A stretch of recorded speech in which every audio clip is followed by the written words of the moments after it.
हर हर महादेव। हर हर महादेव। दोस्तों, हमारे चैनल में आप सभी का स्वागत है। दोस्तों, आज हम श्रावण मास में सुनने जाने वाले शिव महापुराण अध्याय दूसरा का अध्ययन करेंगे। चलिए दोस्तों, कथा शुरू करते हैं।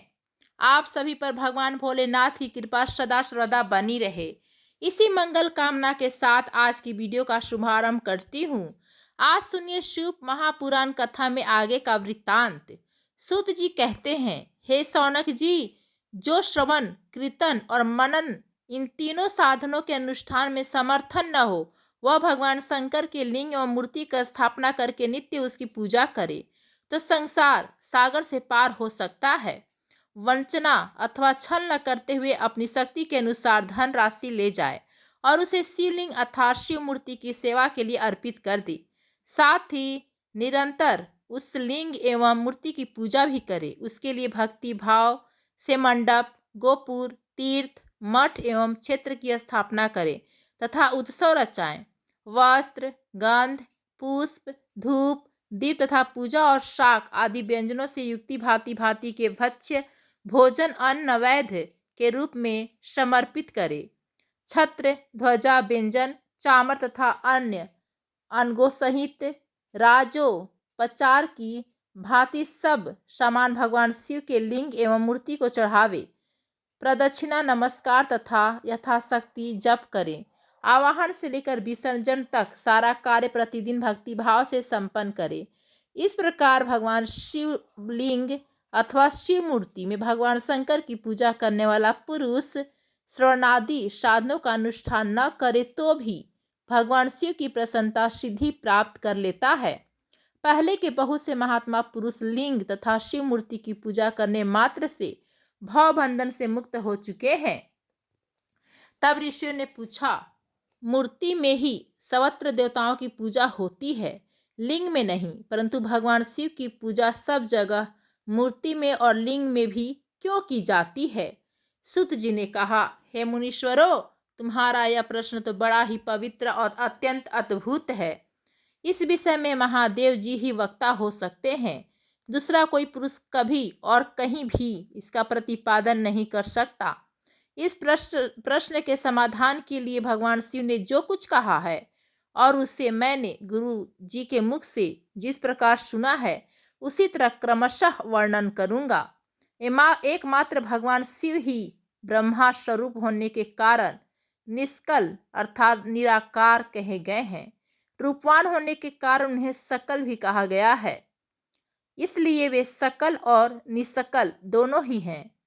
शिव के निष्कल निराकार होने के कारण ही उनकी पूजा का आधारभूत लिंग भी निराकार ही प्राप्त हुआ है, अर्थात शिवलिंग शिव के निराकार स्वरूप का प्रतीक है।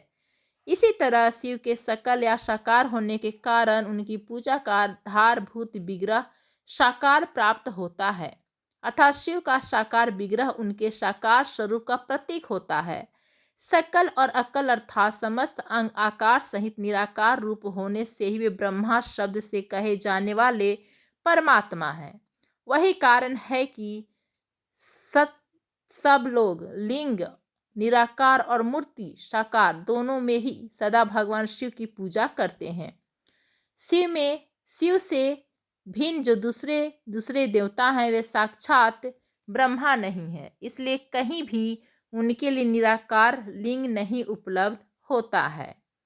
पूर्व काल में बुद्धिमान ब्रह्मापुत्र सनंत कुमार मुनि ने मंद्रांचल पर नंदिकेश्वर से इसी प्रकार का प्रश्न किया था। सनंत कुमार बोले, भगवान शिव से भिन्न जो देवता हैं, उन सब की पूजा के लिए सर्वत्र प्रायः वेद अर्थात मूर्ति मात्र ही अधिक संख्या में देखा और सुना जाता है। केवल भगवान शिव ही पूजा में लिंग और वेद दोनों का उपयोग देखने में आता है। अतः कल्याणमयी नंदिकेश्वर इस विषय में जो कुछ भी तत्व की बात हो उसे इस प्रकार बताइए जिससे अच्छी तरह से समझ में आ जाए। नंदिकेश्वर ने कहा, निष्पाप ब्रह्मा कुमार, आपके इस प्रश्न का हम जैसे लोगों के द्वारा कोई उत्तर नहीं दिया जा सकता, क्योंकि वह गोपनीय विषय है और लिंग साक्षात ब्रह्मा का प्रतीक है। तथापि आप शिव भक्त हैं, इसलिए इस विषय में भगवान शिव ने जो कुछ भी बताया है उसे ही आपके समक्ष कहता हूँ। भगवान शिव ब्रह्मा स्वरूप और निष्कल अर्थात निराकार हैं, इसलिए उन्हीं की पूजा में निष्कल लिंग का उपयोग होता है। संपूर्ण वेदों का भी यही मत है। सनत कुमार बोले, महाभाग योगींद्र, आपने भगवान शिव तथा दूसरे देवताओं के पूजन में लिंग और वीर के प्रचार का जो रहस्य विभाग पूर्वक बताया है वह यथार्थ है। इसलिए लिंग और वीर की आदि उत्पत्ति का जो उत्तम वृत्तांत है उसी को मैं इस समय सुनना चाहता हूँ। लिंग के प्राकट्य का रहस्य सूचित करने वाला प्रसंग मुझे सुनाइए। इसके उत्तर में नंदिकेश्वर ने भगवान महादेव के निष्कल स्वरूप लिंग के आदिभार का प्रसंग सुनाना आरंभ किया। उन्होंने ब्रह्मा तथा विष्णु के विवाद, देवताओं की व्याकुलता एवं चिंता, देवताओं का दिव्य कैलाश शिखर पर गमन, उनके द्वारा चंद्रशेखर महादेव का स्तवन, देवताओं से प्रेरित हुए महादेव जी का ब्रह्मा और विष्णु के विवाद स्थल में आगमन तथा दोनों के बीच में निष्कल आदि अंतरहित भीषण अग्नि स्तंभ के रूप में उनका आविर्भाव आदि प्रसंगों की कथा कही। तदंतर श्री ब्रह्मा और विष्णु दोनों के द्वारा उस ज्योतिमय स्तंभ की ऊंचाई और गहराई का थाह लेने की चेष्टा एवं केतकी पुष्प के श्राप, वरदान आदि के प्रसंग भी सुनाए। नंदिकेश्वर कहते हैं, तदंतर वे दोनों ब्रह्मा और विष्णु भगवान शंकर को प्रणाम करके दोनों हाथ जोड़ उनके दाएं बाएं भाग में चुपचाप खड़े हो गए। फिर उन्होंने वहां साक्षात प्रकट पूजनीय महादेव जी को श्रेष्ठ आसन पर स्थापित करके पवित्र पुरुष वस्तुओं द्वारा उनका पूजन किया। दीर्घकाल तक अविकृत भाव से सुस्थिर रहने वाली वस्तुओं को पुरुष वस्तु कहते हैं और अल्प काल तक ही टिकने वाली क्षण भंगुर वस्तुएं प्राकृतिक वस्तु कहलाती हैं। इस तरह वस्तु के दो भेद जानने चाहिए: हार, नुपुर, क्यूर, किरीट, मंडिमय, कुंडल, योगोपवीत, उत्तरीय वस्त्र, पुष्पमाला, रेशमी वस्त्र, हार, मुद्रिका, पुष्प, तांबूल, कपूर, चंदन एवं आगुरुका, अनुलेप, धूप, दीप, श्वेत छत्र, व्यंजन, ध्वजा, चैम्बर तथा अन्य दिव्य उपहारों द्वारा जिनका वैभव वाणी और मन की पहुँच से परे था, जो केवल पशुपति अर्थात परमात्मा के ही योग्य थे और जिन्हें पशु कदापि नहीं पा सकते थे, उन दोनों ने अपने स्वामी महेश्वर का पूजन किया। सबसे पहले वहां ब्रह्मा जी और विष्णु जी ने भगवान शंकर की पूजा की। इससे प्रसन्न हो भक्तिपूर्वक भगवान शिव ने वहां नम्र भाव से खड़े हुए उन दोनों देवताओं से मुस्कुराकर कहा। महेश्वर बोले, हे पुत्रों, आज का दिन एक महान दिन है। इसमें तुम्हारे द्वारा जो आज मेरी पूजा हुई है, इससे मैं तुम लोगों पर बहुत प्रसन्न हूँ। इसी कारण यह दिन परम पवित्र और महान से महान होगा। आज की तिथि महाशिवरात्रि के नाम से विख्यात होकर मेरे लिए परम प्रिय होगी। इसके समय में जो मेरे लिंग अर्थात निष्कल अंग आकृति से रहित निराकार स्वरूप के प्रतीक वेर अर्थात सकल साकार रूप के प्रतीक विग्रह की पूजा करेगा, वह पुरुष जगत की सृष्टि और पालन आदि कार्य भी कर सकता है। जो महाशिवरात्रि को दिन रात निराहार एवं जितेंद्रिय रहकर अपनी शक्ति के अनुसार निश्चल भाव से मेरी यथोचित पूजा करेगा, उसको मिलने वाले फल का वर्णन सुनो। 1 वर्ष तक निरंतर मेरी पूजा करने पर जो फल मिलता है वह सारा केवल महाशिवरात्रि को मेरा पूजन करने से मनुष्य तत्काल प्राप्त कर लेता है। जैसे पूर्ण चंद्रमा का उदय समुद्र की वृद्धि का अवसर है, ठीक उसी प्रकार यह महाशिवरात्रि तिथि मेरे धर्म की वृद्धि का समय है। इस तिथि में मेरी स्थापना आदि का मंगलमय उत्सव होना चाहिए। पहले मैं जब ज्योतिमय स्तंभ रूप से प्रकट हुआ था, तब समय मार्गशीर्ष मास में आद्रा नक्षत्र से युक्त पूर्णमासी या प्रतिपदा है। जो पुरुष मार्गशीर्ष मास में आद्रा नक्षत्र होने पर पार्वती सहित मेरा दर्शन करता है अथवा मेरी मूर्ति या लिंग की ही झांकी करता है, वह मेरे लिए कार्तिक से भी अधिक प्रिय है। उस शुभ दिन को मेरे दर्शन मात्र से पूरा फल प्राप्त होता है। यदि दर्शन के साथ साथ मेरा पूजन भी किया जाए तो इतना अधिक फल प्राप्त होता है कि उसका वाणी द्वारा वर्णन नहीं हो सकता। वहाँ पर मैं लिंग रूप से प्रकट होकर बहुत बड़ा हो गया था, अतः उस लिंग के कारण यह भूतल लिंग स्थान के नाम से प्रसिद्ध हुआ। जगत के लोग इसका दर्शन और पूजन कर सके, इसके लिए यह अनादि और अनंत ज्योति स्तंभ अथवा ज्योतिमर्य लिंग अत्यंत छोटा हो जाएगा। यह लिंग सब प्रकार के भोग सुलभ कराने वाला और भोग और मोक्ष का एकमात्र साधन है। इसका दर्शन, स्पर्श और ध्यान किया जाए तो यह प्राणियों को जन्म और मृत्यु के कष्ट से छुड़ाने वाला है। अग्नि के पहाड़ जैसा जो यह शिवलिंग यहाँ प्रकट हुआ है, इसके कारण यह स्थान अरुणाचल नाम से प्रसिद्ध होगा। यहाँ अनेक प्रकार के बड़े बड़े तीर्थ प्रकट होंगे।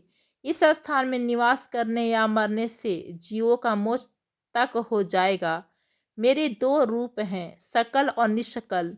दूसरे किसी के ऐसे रूप नहीं हैं। पहले मैं स्तंभ रूप से प्रकट हुआ, फिर अपने साक्षात रूप से। ब्रह्मा भाव मेरा निस्सकल रूप है और महेश्वर भाव सकल रूप, दोनों मेरे ही सिद्ध रूप हैं। मैं ही परम ब्रह्मा परमात्मा हूँ। कला युक्त और अकल मेरे ही स्वरूप हैं। ब्रह्मा रूप होने के कारण मैं ईश्वर भी हूँ। जीवों पर अनुग्रह आदि करना मेरा कार्य है। हे ब्रह्मा और केशव, मैं सबसे बृहत और जगत की वृद्धि करने वाला होने के कारण ब्रह्मा कहलाता हूँ। सर्वत्र समरूप से स्थित और व्यापक होने से मैं ही सबका आत्मा हूँ। सर्ग से लेकर अनुग्रह तक अर्थात आत्मा या ईश्वर से भिन्न जो जगत संबंधी 5 कृत्य है वे सदा मेरे ही हैं। मेरे अतिरिक्त दूसरे किसी के नहीं हैं, क्योंकि मैं ही सबका ईश्वर हूँ। पहले मेरी ब्रह्म रूपता का बोध करने के लिए निष्कल लिंग प्रकट हुआ था।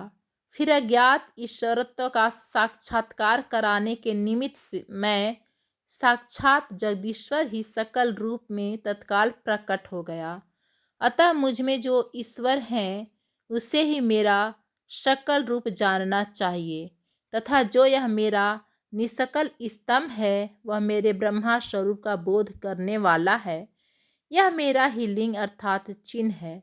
तुम दोनों प्रतिदिन वहां रहकर इसका पूजन करो।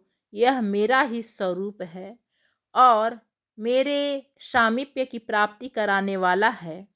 लिंग और लिंगी में नित्य अभेद होने के कारण मेरे इस लिंग का महान पुरुषों को भी पूजन करना चाहिए। मेरे एक लिंग की स्थापना करने का यह फल बताया गया है कि उपासक को मेरी समानता की प्राप्ति हो जाती है। यदि एक के बाद दूसरे शिवलिंग की भी स्थापना कर दी गई तब तो उपासक को फल रूप से मेरे साथ एकत्व अर्थात सायुज्य मोक्ष रूप फल प्राप्त होता है। प्राधानतया शिवलिंग की ही स्थापना करनी चाहिए। मूर्ति की स्थापना उसकी अपेक्षा गौण कर्म है। शिवलिंग के अभाव में सब ओर से मुक्ति युक्त होने पर भी वह स्थान क्षेत्र नहीं कहलाता। ब्रह्मा और विष्णु ने पूछा, प्रभु, सृष्टि आदि 5 कृत्यों के लक्षण क्या हैं? यह हम दोनों को बताइए। भगवान शिव बोले, मेरे कर्तव्यों को समझना अत्यंत गहन है, तथापि मैं कृपया पूर्वक तुम्हें उनके विषय में बता रहा हूँ। ब्रह्मा और अच्युत सृष्टि, पालन, संहार, तिरोभाव और अनुग्रह, ये 5 ही मेरे जगत संबंधी कार्य हैं जो नित्य सिद्ध हैं। संसार की रचना का जो आरंभ है उसी को सर्ग या सृष्टि कहते हैं। मुझसे पालित होकर सृष्टि का सुस्थिर रूप से रहना ही उसकी स्थिति है और उसका विनाश ही संहार है। प्राणों के उत्क्रमण को तिरोभाव कहते हैं। इन सब से छुटकारा मिल जाना ही मेरा अनुग्रह है। इस प्रकार मेरे 5 कृत्य हैं। सृष्टि आदि जो 4 कृत्य हैं वे संसार का विस्तार करने वाले हैं। 5वां कृत्य अनुग्रह मोक्ष का हेतु है। वह सदा मुझ में ही अचल भाव में स्थिर रहता है। मेरे भक्त जन इन 5 कृत्यों को 5 भूतों में देखते हैं। सृष्टि भूतल में, स्थिति जल में, संहार अग्नि में, तिरोभाव वायु में और अनुग्रह आकाश में स्थित है। पृथ्वी से सबकी सृष्टि होती है। आग सबको जला देती है। वायु सबको एक स्थान से दूसरे स्थान को ले जाती है और आकाश सबको अनुग्रहित करते हैं। विद्वान पुरुषों को यह विषय इसी रूप में जानना चाहिए। इन 5 कृत्यों का भार वहन करने के लिए ही मेरे 5 मुख हैं। 4 दिशाओं में 4 मुख हैं और इसके बीच में 5वां मुख है। पुत्रों, तुम दोनों ने तपस्या करके प्रसन्न हुए। मुझ परमेश्वर से सृष्टि और स्थिति नामक 2 कृत्य प्राप्त किए हैं। ये दोनों तुम्हें बहुत प्रिय हैं। इसी प्रकार मेरी विभूति स्वरूप रुद्र और महेश्वर में 2 अन्य उत्तम कृत्य संहार और तिरोभाव मुझसे प्राप्त किए हैं, परंतु अनुग्रह नामक कृत्य दूसरा कोई नहीं पा सकता। रुद्र और महेश्वर अपने कर्म को भूले नहीं हैं, इसलिए मैंने उनके लिए अपनी समानता प्रदान की है। वे रूप, वेश, कृत्य, वाहन, आसन और आयुध आदि में मेरे समान ही हैं। मैंने पूर्व काल में अपने स्वरूप भूत मंत्र का उपदेश किया है, जो ओमकार के रूप में प्रसिद्ध है। वह महामंगलकारी मंत्र है। सबसे पहले मेरे मुख से ओमकार अर्थात ओम प्रकट हुआ, जो मेरे स्वरूप का बोध कराने वाला है। ओमकार वाचक है और मैं वाच्य हूँ। वह मंत्र मेरा स्वरूप ही है। प्रतिदिन ओमकार का निरंतर स्मरण करने से मेरा ही सदा स्मरण होता है। मेरे उत्तरवर्ती मुख से अकार का, पश्चिम मुख से उकार का, दक्षिण मुख से मकार का, पूर्ववर्ती मुख से बिंदु का तथा मध्यवर्ती मुख से नाद का प्राकट्य हुआ है। इस 5 प्रकार अवयवों से युक्त ओमकार का विस्तार हुआ है। इन सभी अवयवों से एकीभूत होकर वह प्रणव ओम नामक एक अक्षर हो गया। यह नाम रूपात्मक सारा जगत था। वेद उत्पन्न स्त्री पुरुष वर्ग रूप दोनों कुल इस प्रणव मंत्र से व्याप्त है। यह मंत्र शिव और शक्ति दोनों का बोधक है। इसी से पंचाक्षर मंत्र की उत्पत्ति हुई है, जो मेरे सकल रूप का बोधक है। अतः अकारादि क्रम से है और मकारादि क्रम से क्रमशः प्रकाश में आया। ओम नमः शिवाय यह पंचाक्षर मंत्र है। इस पंचाक्षर मंत्र से मात्र का वर्ण प्रकट हुआ है, जो 5 भेद वाले हैं। अह, इह, उह, ऋषि, लू ये 5 मूलभूत स्वर हैं तथा 5 मूलभूत व्यंजन है। 5 वर्णों से युक्त 5 वर्ग वाले हैं। उसी से शिरो मंत्र सहित त्रिपदा गायत्री का प्राकट्य हुआ है। उस गायत्री से संपूर्ण वेद प्रकट हुए हैं और उन वेदों से करोड़ों मंत्र निकले हैं। उन मंत्रों से भिन्न भिन्न कार्यों की सिद्धि होती है, परंतु इस प्रणव एवं पंचाक्षर से संपूर्ण मनोरथों की सिद्धि होती है। इस मंत्र समुदाय से भोग और मोक्ष दोनों सिद्ध होते हैं। मेरे सकल स्वरूप से संबंध रखने वाले सभी मंत्र राज साक्षात भोग प्रदान करने वाले और शुभ कारक अर्थात मोक्ष प्रद हैं। नंदिकेश्वर कहते हैं। तदंतर जगदम्बा पार्वती के साथ बैठे हुए गुरुवर महादेव जी ने उत्तराभिमुख बैठे हुए ब्रह्मा और विष्णु को पर्दा करने वाले वस्त्र से आच्छादित करके उनके मस्तक पर अपना कर कमल रखकर धीरे धीरे उच्चारण करके उन्हें उत्तम मंत्र का उपदेश किया। मंत्र तंत्र में बताई हुई विधि के पालन पूर्वक 3 बार मंत्र का उच्चारण करके भगवान शिव ने उन दोनों शिष्यों को मंत्र की दीक्षा दी। फिर उन शिष्यों ने गुरु दक्षिणा के रूप में अपने आप को ही समर्पित कर दिया और दोनों हाथ जोड़कर उनके समीप खड़े हो उन देवेश्वर जगत गुरु का स्तवन किया। ब्रह्मा विष्णु बोले, प्रभु आप निस्कल रूप हैं, आपको नमस्कार है। आप निस्कल तेज से प्रकाशित होते हैं, आपको नमस्कार है। आप सबके स्वामी हैं, आपको नमस्कार है। आप सर्वात्मा को नमस्कार है, अथवा सकल स्वरूप आप महेश्वर को नमस्कार है। आप प्रणव लिंग वाले हैं, आपको नमस्कार है। सृष्टि, पालन, संहार, तिरोभाव और अनुग्रह करने वाले आपको नमस्कार है। आपके 5 मुख हैं, आप परमेश्वर को नमस्कार है। पंच ब्रह्मा स्वरूप 5 कृत्य वाले आपको नमस्कार है। आप सबके आत्मा हैं, ब्रह्मा हैं। आपके गुण और शक्तियाँ अनंत हैं, आपको नमस्कार है। आपके सकल और निष्कल 2 रूप हैं। आप सद्गुरु एवं शंभु हैं, आपको नमस्कार है। इन पदों द्वारा अपने गुरु महेश्वर की स्तुति करके ब्रह्मा और विष्णु ने उनके चरणों में प्रणाम किया। महेश्वर बोले, आद्रा नक्षत्र से युक्त चतुर्दशी को प्रणव का जप किया जाए तो वह अक्षय फल देने वाला होता है।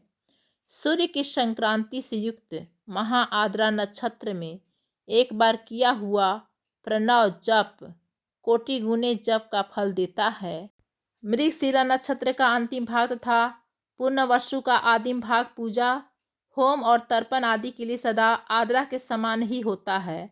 यह जानना चाहिए, मेरा या मेरे लिंग का दर्शन प्रभात काल में ही प्रातः और संगव अर्थात मध्याह्न के पूर्व काल में करना चाहिए। मेरे दर्शन पूजन के लिए चतुर्दशी तिथि निशित व्यापनी अथवा प्रदोष व्यापनी लेनी चाहिए, क्योंकि परिवर्तनी तिथि से संयुक्त चतुर्दशी की ही प्रशंसा की जाती है।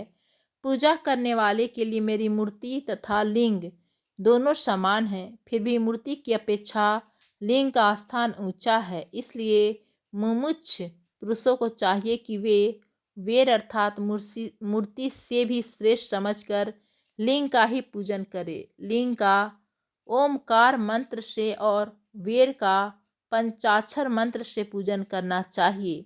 शिवलिंग की स्वयं ही स्थापना करके अथवा दूसरों से भी स्थापना करवाकर उत्तम द्रव्यमय उपचारों में पूजा करनी चाहिए, इससे मेरा पद सुलभ हो जाता है। इस प्रकार उन दोनों शिष्यों को उपदेश देकर भगवान शिव वहीं अंतर्ध्यान हो गए। ऋषियों ने पूछा, सुत जी, शिवलिंग की स्थापना कैसी करनी चाहिए, उसका लक्षण क्या है तथा उसकी पूजा कैसी करनी चाहिए, किस दिशा काल में करनी चाहिए और किस द्रव्य के द्वारा उसका निर्माण होना चाहिए। सूत जी ने कहा, महर्षियों, मैं तुम लोगों के लिए इस विषय का वर्णन करता हूँ, ध्यान देकर सुनो और समझो। अनुकूल एवं शुभ समय में किसी पवित्र तीर्थ में, नदी आदि के तट पर अपनी रुचि के अनुसार ऐसी जगह शिवलिंग की स्थापना करनी चाहिए जहाँ नित्य पूजन हो सके। पार्थिव द्रव्य से, जलमय द्रव्य से अथवा तेजस पदार्थ से अपनी रुचि के अनुसार लोपोत लक्षणों से युक्त शिवलिंग का निर्माण करके उसकी पूजा करने से उपासक को उस पूजन का पूरा फल मिलता है। संपूर्ण शुभ लक्षणों से युक्त शिवलिंग की यदि पूजा की जाए तो वह तत्काल पूजा का फल देने वाला होता है। यदि चल प्रतिष्ठा करनी हो तो उसके लिए छोटा सा शिवलिंग अथवा विग्रह श्रेष्ठ माना जाता है, और यदि अचल प्रतिष्ठा करनी हो तो स्थूल शिवलिंग अथवा विग्रह अच्छा माना जाता है। उत्तम लक्षणों से युक्त शिवलिंग की पीठ सहित स्थापना करनी चाहिए। शिवलिंग का पीठ मंडलाकार, चौकोर, त्रिकोण अथवा खाट के पाए की भांति ऊपर नीचे मोटा और बीच में पतला होना चाहिए। ऐसा लिंग पीठ महान फल देने वाला होता है। पहले मिट्टी से, प्रस्तर आदि से अथवा लोहे आदि से शिवलिंग का करना चाहिए। जिस द्रव्य से शिवलिंग का निर्माण हो उसी से उसका पीठ भी बनाना चाहिए। यही अथावर शिवलिंग की विशेष बात है। चर शिवलिंग में ही भी लिंग और पीठ का एक ही उपादान होना चाहिए, किंतु वान लिंग के लिए यह नियम नहीं है। लिंग की लंबाई निर्माणकर्ता या स्थापना करने वाले यजमान के 12 अंगुल के बराबर होनी चाहिए। ऐसे ही शिवलिंग को उत्तम कहा गया है। इससे कम लंबाई हो तो फल में कमी आ सकती है, अधिक हो तो कोई दोष की बात नहीं है। चरलिंग में भी वैसा ही नियम है। उसकी लंबाई कम से कम कर्ता के 1 अंगुली के बराबर होनी चाहिए। उससे छोटा होने पर अल्प फल मिलता है, किंतु उससे अधिक होना दोष की बात नहीं है। यजमान को चाहिए कि वह पहले शिल्प शास्त्र के अनुसार एक विमान या देवालय बनवाए जो देवगणों की मूर्तियों से अलंकृत हो। उसका गर्भगृह बहुत ही सुंदर, सुदृढ़ और दर्पण के समान स्वच्छ हो। उसे 9 ग्रहों के रत्नों से विभूषित किया गया हो। उसमें पूर्व और पश्चिम दिशा में 2 मुख्य द्वार हो जहाँ शिवलिंग की स्थापना करनी हो। उस स्थान के गर्त में नीलम, लाल वैदूर्य, श्याम, बरकत, मोती, मूंगा, गोमद और हीरा, इन 9 रत्नों को तथा अन्य महत्वपूर्ण द्रव्यों को वैदिक मंत्रों के साथ छोड़ें। सजोजात आदि 5 वैदिक मंत्रों द्वारा शिवलिंग का 5 स्थानों में क्रमशः पूजन करके अग्नि में हविष्य की अनेक आहुतियां दें और परिवार सहित मेरी पूजा करके गुरु स्वरूप आचार्य को धन से तथा भाई बंधुओं को मनचाही वस्तुओं से संतुष्ट करें। याचकों को जड़, सुवर्ण, गृह एवं भू संपत्ति तथा चेतन वैभव प्रदान करें। स्थावर जंगम सभी जीवों को यत्न पूर्वक संतुष्ट करके गड्ढे में सुवर्ण तथा 9 प्रकार के रत्न भरकर वैदिक मंत्रों का उच्चारण करके परम कल्याणकारी महादेव जी का ध्यान करें। तत्पश्चात नाद घोष से युक्त महामंत्र ओमकार का उच्चारण करके उक्त गड्ढे में शिवलिंग की स्थापना करके उसे पीठ से संयुक्त करें। इस प्रकार पीठ युक्त लिंग की स्थापना करके उसे नित्य लेप से जोड़कर स्थिर करें। इसी प्रकार वहां परम सुंदर वेर अर्थात मूर्ति की भी स्थापना करनी चाहिए। सारांश यह कि भूमि, संसार आदि की सारी विधि जैसी लिंग प्रतिष्ठा के लिए कही गई है, वैसे ही मूर्ति प्रतिष्ठा के लिए समझनी चाहिए। अंतर इतना ही है कि लिंग प्रतिष्ठा के लिए प्रणव मंत्र के उच्चारण का विधान, परंतु मूर्ति की प्रतिष्ठा पंचाक्षर मंत्र से करनी चाहिए। जहाँ लिंग की प्रतिष्ठा हुई है वहाँ भी उत्सव के लिए बाहर सवारी निकालने आदि के निमित्त मूर्ति को रखना आवश्यक है। मूर्ति को बाहर से भी लिया जा सकता है, उसे गुरुजनों से ग्रहण करें। वस्त्र वेर वहीं लेने योग्य है जो साधु पुरुषों द्वारा पूजित हो। इस प्रकार लिंग में और मूर्ति में भी की हुई महादेव जी की पूजा शिव पद प्रदान करने वाली होती है। स्थावर और जंगम के भेद से लिंग भी 2 प्रकार का कहा गया है। वृक्ष, लता आदि को स्थावर लिंग कहते हैं और कृमि, कीट आदि को जंगम लिंग। स्थावर लिंग की सोचने आदि के द्वारा सेवा करनी चाहिए और जंगम लिंग को आहार, जल आदि देकर तृप्त करना चाहिए। उन स्थावर जंगम जीवों को सुख पहुँचने में अनुरक्त होना भगवान शिव का पूजन है। ऐसा विद्वान पुरुष मानते हैं जो चराचर जीवों को ही भगवान शंकर के प्रतीक मानकर उनका पूजन करना चाहिए। इस तरह महालिंग की स्थापना करके विविध उपचारों द्वारा उसका पूजन करें। अपनी शक्ति के अनुसार नित्य पूजा करनी चाहिए तथा देवालय के पास ध्वजारोपण आदि करना चाहिए। शिवलिंग साक्षात शिव का पद प्रदान करने वाला है अथवा चरलिंग में षोडशोपचारों द्वारा यथोचित रीति से क्रमशः पूजन करें। यह पूजन भी शिव पद प्रदान करने वाला है। आवाहन, आसन, अधर्य, पाद, पादांग, आचमन, अभ्यंग पूर्वक स्नान, वस्त्र एवं यज्ञोपवीत, गंध, पुष्प, धूप, दीप, नैवेद्य, तांबूल, समर्पण, निराजन, नमस्कार और विरजन ये 16 उपचार हैं। अथवा अर्घ्य से लेकर नैवेद्य तक विधिवत पूजन करें। अभिषेक, नैवेद्य, नमस्कार और तर्पण ये सब यथाशक्ति नित्य करें। इस तरह किया हुआ शिव का पूजन शिव पद की प्राप्ति करने वाला होता है। अर्थात किसी मनुष्य के द्वारा स्थापित शिवलिंग में, ऋषियों द्वारा स्थापित शिवलिंग में, देवताओं द्वारा स्थापित शिवलिंग में, अपने आप प्रकट हुए स्वयंभू लिंग में तथा अपने द्वारा नूतन स्थापित हुए शिवलिंग में भी उपचार समर्पण पूर्वक जैसे तैसे पूजन करने से या पूजन की सामग्री देने से भी मनुष्य ऊपर जो कुछ कहा गया है वह सारा फल प्राप्त कर लेता है। क्रमशः परिक्रमा और नमस्कार करने से भी शिवलिंग शिव पद की प्राप्ति कराने वाला होता है। यदि निम्न पूर्वक शिवलिंग का दर्शन मात्र कर लिया जाए तो वह भी कल्याणप्रद हो जाता है। मिट्टी, आटा, गाय के गोबर, फूल, कनेर, पुष्प, फल, गुड़, मक्खन, भस्म आदि अन्न से भी अपनी रुचि के अनुसार शिवलिंग बनाकर तदनुसार उसका पूजन करे अथवा प्रतिदिन 10,000 प्रणव मंत्र का जप करें अथवा दोनों संध्याओं के समय एक एक सहस्त्र प्रणव का जप किया करें। यह क्रम भी शिव पद की प्राप्ति कराने वाला है।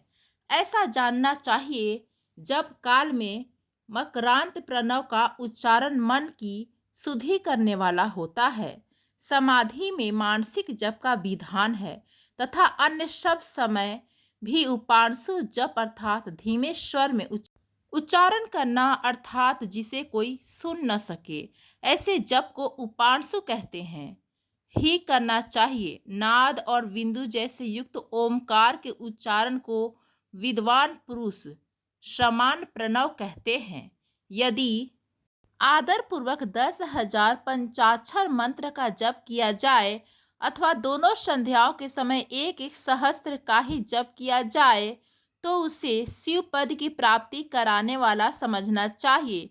ब्राह्मणों के लिए आदि में प्रणव से युक्त पंचाक्षर मंत्र अच्छा बताया गया है। कलश से किया हुआ स्नान, मंत्र की दीक्षा, मातृत्व का न्यास, सत्य से पवित्र अंतकरण वाला ब्राह्मण तथा ज्ञानी गुरु इन सबको उत्तम माना गया है। द्विजों के लिए नमः शिवाय के उच्चारण का विधान है। द्विजेत्रों के लिए अंत में नमः पद के प्रयोग की विधि है अर्थात वे शिवाय नमः इस मंत्र का उच्चारण करें। स्त्रियों को भी शिवाय नमः का ही जप करना चाहिए। कोई कोई ऋषि ब्राह्मण की स्त्रियों के लिए नमः पूर्वक शिवाय के जप की अनुमति देते हैं अर्थात वे नमः शिवाय का जप करें। पंचाक्षर मंत्र का 5 करोड़ जप करके मनुष्य भगवान सदाशिव के समान हो जाता है।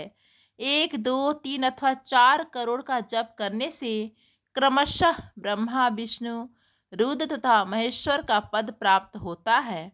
अथवा मंत्र में जितने अक्षर हैं उनका पृथक पृथक 1-1 लाख जप करें अथवा समस्त अक्षरों का एक साथ ही जितने अक्षर हो उतने लाख जप करें। इस तरह के जप को शिव पद की प्राप्ति कराने वाला समझना चाहिए। यदि 1000 दिनों में प्रतिदिन 1 सहस्त्र जप के क्रम से पंचाक्षर मंत्र का 10 लाख जप पूरा कर लिया जाए और प्रतिदिन ब्राह्मण भोजन कराया जाए तो उस मंत्र से अमिष्ट कार्य की सिद्धि होने लगती है। ब्राह्मण को चाहिए कि वह प्रतिदिन प्रातःकाल 1008 बार गायत्री मंत्र का जप करे। ऐसा होने पर गायत्री क्रमशः शिव का पद प्रदान करने वाली होती हैं। वेद मंत्रों और वैदिक सूक्तों का भी नियम पूर्वक जप करना चाहिए। वेदों का पारायण भी शिव पद की प्राप्ति कराने वाला है।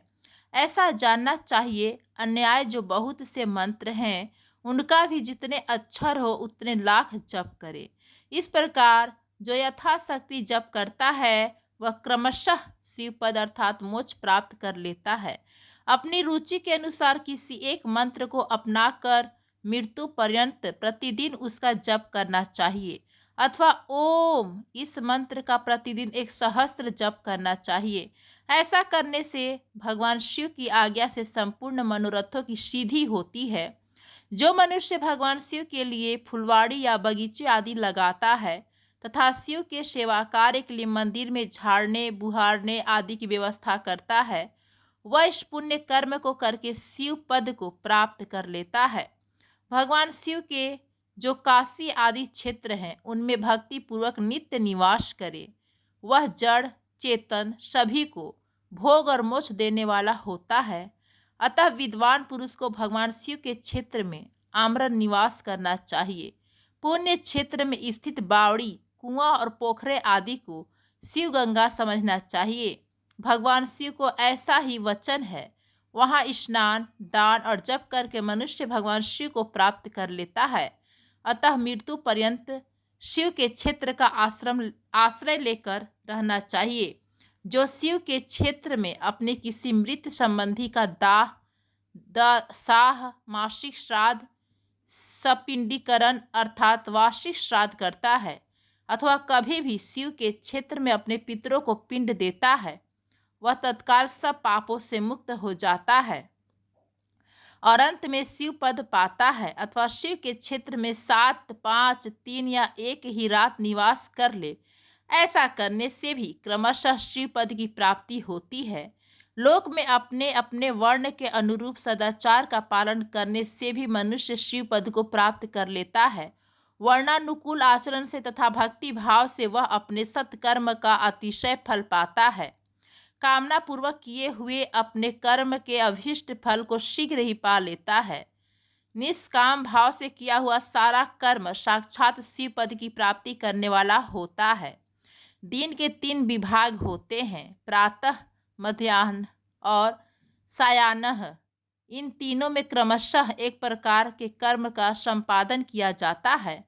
प्रातः काल को शास्त्र विहित नित्य कर्म के अनुष्ठान का समय जानना चाहिए।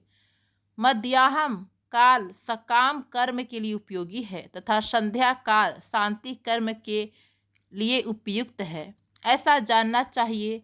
इसी प्रकार रात्रि में भी समय का विभाजन किया गया है। रात के 4 प्रहरों में से जो बीच के 2 प्रहर हैं उन्हें निषिद्ध काल कहा गया है। विशेषतः उसी काल में की हुई भगवान शिव की पूजा अभीष्ट फल को देने वाली होती है। ऐसा जानकर कर्म करने वाला मनुष्य यथोक्त फल का भागी होता है। विशेषतः कलयुग में कर्म से ही फल की सिद्धि होती है। अपने अपने अधिकार के अनुसार ऊपर कहे गए किसी भी कर्म के द्वारा शिवाराधना करने वाला पुरुष यदि सदाचारी है और पाप से डरता है तो वह उन कर्मों का पूरा पूरा फल अवश्य प्राप्त कर लेता है। ऋषियों ने कहा, सूत जी, पुण्य क्षेत्र कौन कौन से हैं जिनका आश्रय लेकर सभी स्त्री पुरुष शिव पद प्राप्त कर लें? यह हमें संक्षेप में बताइए। सूत जी बोले, विद्वान एवं बुद्धिमान महर्षियों मोक्षदायक शिव क्षेत्रों का वर्णन सुनो। तत्पश्चात मैं लोक रक्षा के लिए शिव संबंधी आगमों का वर्णन करूंगा। पर्वत वन और काननों सहित इस पृथ्वी का विस्तार 50 करोड़ योजन है। भगवान शिव की आज्ञा से पृथ्वी संपूर्ण जगत को धारण करके स्थित है। भगवान शिव ने भूतल पर विभिन्न स्थानों में वहाँ के निवासियों को कृपा पूर्वक मोक्ष देने के लिए शिव क्षेत्र का निर्माण किया है।